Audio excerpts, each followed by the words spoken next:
Hello friends, knowledge varsity welcome to. আজ আমরা আলোচনা করতে চলেছি এমন কিছু শব্দ নিয়ে যেই শব্দের পর সবসময় আমাদের ইনফিনিটিভের ব্যবহার করতে হয়। এমন কিছু ওয়ার্ডস আছে যেগুলো অলওয়েজ ইনফিনিটিভকে গ্রহণ করে। ইনফিনিটিভ কথার অর্থ হচ্ছে ভার্বের পূর্বে যখন টু এর ব্যবহার করে আমরা কোনো অসমাপিকা ক্রিয়ার ব্যবহার করে থাকি। তো চলো মূল আলোচনায় চলে আসি। ওয়ার্ডস টেক ইনফিনিটিভ অনলি, অর্থাৎ words that take infinitive only সেই শব্দগুলো যেগুলো শুধুমাত্র ইনফিনিটিভকে গ্রহণ করে এবং ইনফিনিটিভের অর্থ হচ্ছে টু এর সাথে ভার্বের প্রেজেন্ট ফর্ম অর্থাৎ V1। এবার দেখো আমি বক্তব্যটা লিখে দিয়েছি। কিছু ওয়ার্ডের পর সর্বদা ইনফিনিটিভের ব্যবহার হয়, আর ইনফিনিটিভ বলতে তোমরা মনে রাখবে টু প্লাস ভার্বের প্রেজেন্ট ফর্ম। আর এর পরিবর্তে তবে কি ব্যবহার হয় না, যেটা ব্যবহার হয় না সেটা হচ্ছে জেরান্ড। ভার্বের সাথে আইএনজি যোগ হয়ে যখন সেটা নাউনের মতন ব্যবহার হয় তাকে জেরান্ড বলে। তো এক্ষেত্রে আমরা জেরান্ডের ব্যবহার করতে পারবো না, আমাদের কিন্তু ব্যবহার করতে হবে ইনফিনিটিভ। এবং সেই শব্দগুলোকে এবার একটু দেখে নিই। এগ্রি রাজি হওয়া, ডিজায়ার আকাঙ্ক্ষা করা, ডিসাইড সিদ্ধান্ত নেওয়া, হোপ আশা করা, এক্সপেক্ট এটা মানেও আশা করা, ওয়ান্ট মানে চাওয়া, উইশ মানে আশা করা, প্রমিস কথা দেওয়া, রিফিউজ মানে প্রত্যাখ্যান করা, ইগার মানে আগ্রহ প্রকাশ করা, অ্যাংশাস মানে উদ্বিগ্ন, এবল মানে সক্ষম, গ্ল্যাড মানে হ্যাপি। হ্যাপি হ্যাপি কথার অর্থ হচ্ছে গ্ল্যাড সুখী আনন্দিত, ইজি সহজ, রেডি তৈরি প্রস্তুত, ফল পতিত হওয়া, হার্ড শক্ত ইত্যাদি। অর্থাৎ এই শব্দগুলোর পর কিন্তু আমরা জেরান্ডের প্রয়োগ করতে পারি না। যদি কোথাও জেরান্ড থাকে তবে সেটা ভুল হবে গ্রামাটিক্যালি, তখন তোমাদের সেটাকে পরিবর্তন করে ইনফিনিটিভের প্রয়োগ করতে হবে। আমি এবার কিছু এক্সাম্পল দিচ্ছি। দেখো এগ্রি রয়েছে এখানে, আমরা এখানে এগ্রি ব্যবহার করছি। হি এগ্রিড টু কাম, সে আসতে রাজি হয়েছিল। হি এগ্রিড কামিং যদি দিই তবে কিন্তু ভুল হয়ে যাবে। অর্থাৎ এই ওয়ার্ডগুলো তোমাদের মনে রাখতে হবে। এই ওয়ার্ডের সাথে আমাদের ইনফিনিটিভের ব্যবহার করতে হবে, জেরান্ডের ব্যবহার আমরা করতে পারবো না। হি এগ্রিড টু কাম। এর পরবর্তী পর্যায়ে আমরা শিখবো এমন কিছু শব্দ আছে যেক্ষেত্রে আমরা ইনফিনিটিভের ব্যবহার করতে পারবো না, সেখানে আমাদের শুধুমাত্র জেরান্ডের ব্যবহার করতে হবে, অর্থাৎ ভার্ব প্লাস আইএনজি ব্যবহার করতে হবে। এর পরবর্তী পর্বেই আমরা সেটা নিয়ে আলোচনা করব।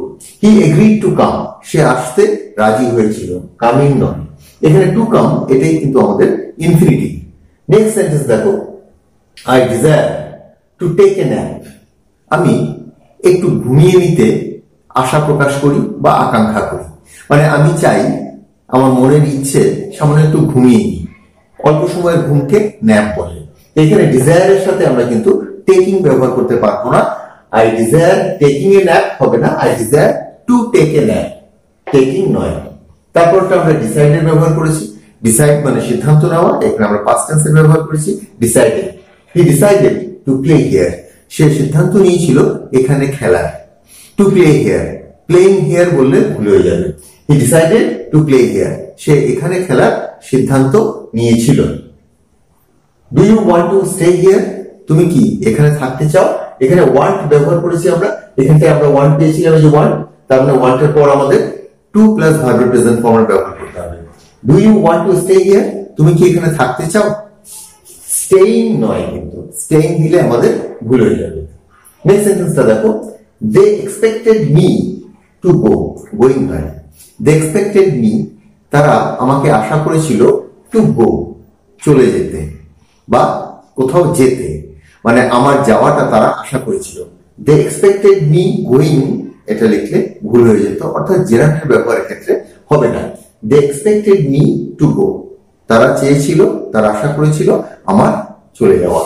যদিও এখানটা ইনফিনিটিভ যেটা, এটাও কিন্তু তোমাদের নাউন রূপেই ব্যবহার হয়, আবার জেরান্ড যেটা সেটাও নাউন রূপে ব্যবহার হয়। সেক্ষেত্রে ভার্ব প্লাস আইএনজির সাথে, ভার্বের সাথে আইএনজি যোগ হয়ে নাউনের ব্যবহার হচ্ছে, নাউনের মতো ব্যবহার হচ্ছে। আর ইনফিনিটিভও কিন্তু তোমার নাউন রূপেই ব্যবহার হচ্ছে। এটা কিন্তু অসমাপিকা ক্রিয়া, নন ফাইনাইট ভার্ব। তারপরে দেখো, I promise to help you, আমি কথা দিচ্ছি, আমি প্রতিজ্ঞা করছি টু হেল্প ইউ, তোমাকে সাহায্য করার। I promise to help you, আমি তোমাকে সাহায্য করার কথা দিই। তো টু হেল্প, এখানে আমরা হেল্পিং ব্যবহার করতে পারবো না, হেল্পিং নয়। কারণ আমাদের প্রমিস ভার্বটা রয়েছে। আরেকটা এক্সাম্পল দেখো, I am ready to play. আমি এখানে দেখো রেডি ওয়ার্ডটা রয়েছে, রেডির সাথে ইনফিনিটিভের ব্যবহার হয়। I am ready to play, playing নয়, মানে আমি খেলতে প্রস্তুত, খেলার জন্য আমি ready. I am ready playing হবে না। তো আজ আমরা বেশ কিছু ওয়ার্ড দেখলাম, agree, desire, decide, hope, expect, want, wish, promise, refuse, eager, anxious, able, glad, happy, easy, ready, for, hard, etc.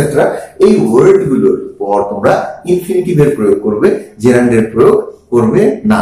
তো আজকে আমরা এই ইনফিনিটিভের প্রয়োগ কোথায় হয় সেটা দেখলাম। এটা একটা অসমাপিকা ক্রিয়া। ইনফিনিটিভ একটা নন ফাইনাইট ভার্ব, এটা কোনো কার্য সম্পূর্ণ করে না, মূলত এটা নাউনের মতোই ব্যবহার হয়। তো এটার প্রয়োগ আজকে আমরা দেখলাম। তো আজকের আলোচনা এখানে শেষ করছি, পরবর্তী আলোচনায় আবার যোগ দেবো।